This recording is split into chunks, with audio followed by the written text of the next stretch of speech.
So I ended yesterday's video with what today's devotion is going to be about. Prayer. Right? I mean, I realized in saying yesterday that, I found prayer really meaningful. It'd be kind of weird not to end in prayer in that way. but that is the thing. I wanted to say some of that for today, because I think one of the ways we can be the church right now is in prayer. As in the Sermon Sunday, prayer is not necessarily one of my top gifts, but something I'm growing in because I think it's important for us in this time. That yes, we're staying connected and providing care, like we talked about yesterday, but there's something about prayer that separates people of faith, right? Anybody can care for someone, but the church, houses of worship around the world, prayer is something that we believe in a God.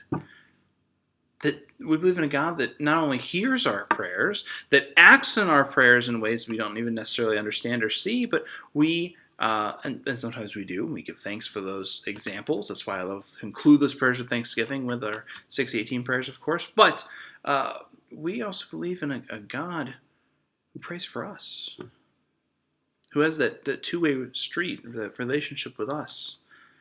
We believe that we can pray for each other. We're in the presence of God. I don't know about you, but right now, people need prayer. People want to be in the presence of God. And maybe we've talked about, I've noticed Lutherans love Lutherans. Generally speaking, you make great potluck foods. Justification by grace through faith, right? Very relaxed folk.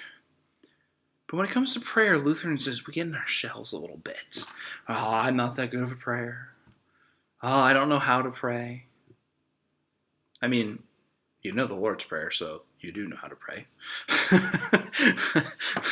But also, with very few exceptions, it's pretty hard to pray not well. I mean, you have to say some things that, well, then that wouldn't be Christian. But anyway, I'm not going to get off on that soapbox. But this idea, we can all pray. I mean, even if it's simply just talking God open and honestly, how we're feeling, we're thinking, what's going on, that's prayer. Maybe sometimes we don't even have words. And there's just this meme that I've seen go around where it's a dear God, and then it's just a bunch of letters just dumped on it. Amen. It's all the things, right? It's actually, I've seen a response meme now where it says, dear child, I know. Love God. Anyway, I will try to find that meme and post that. But prayer, it doesn't have to be perfect. And if I was going to spend a whole sermon on prayer, I would have developed that more. And this idea that what we offer in the church, it's imperfect. I think we have the wrong idea. Oh, worship has to be perfect. We have to say everything the right way. We got to pray fervently, this way only. We got to make sure all the songs are in key. Prove that wrong with the hymn sing.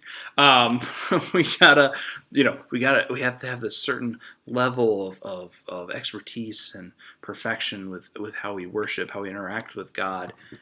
I don't believe that. Yeah, we want to try our best. We don't want to, mail something in necessarily, but we believe in a God of grace and love. Let's proclaim that. Let's say that with prayer. Why is it when we get to prayer, I can't pray, it's not perfect. We're not perfect. That's why we need God. That's why we're praying to begin with. There are problems we can't solve. A pandemic being one of them.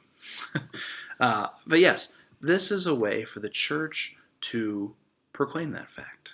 To not hold back the message of a gracious and loving God. To be involved in prayer. To pray for other people who maybe don't even know what prayer is. I mean, I know people that may not be people of faith, but when I tell them I'm praying for them, that means something. It means you're taking the time, that you care enough about them to profess to your deity that you believe this to be true and you want to help them. No one's going to get upset by that, right? I think that we have too many hang-ups on that. I think now is a time more than ever that the church should be at the forefront in praying. So, today, say a prayer. Say a prayer for me, right? Not actually me, but say a prayer, for the world, for those in need. There's a lot to pray for right now, all right? Whatever you choose to pray on, whatever is in your heart, God will hear and God will act. So, together, we are the church in prayer. See you tomorrow for the next mark of being the church.